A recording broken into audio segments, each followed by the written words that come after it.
అనగనగా ఒక బాటసారి సంతలో ఒక మేకను కొని తన గ్రామానికి నడుచుకుంటూ వెళ్తున్నాడు.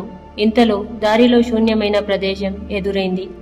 బాటసారి జాగ్రత్తగా వెళ్తుంటే హఠాత్తుగా ఒక దొంగ చేతిలో కర్ర పట్టుకొని అడ్డుపడ్డాడు. బాటసారిని కర్రతో బెదిరించి తన దగ్గరున్న సొమ్ము డబ్బును దోచుకున్నాడు.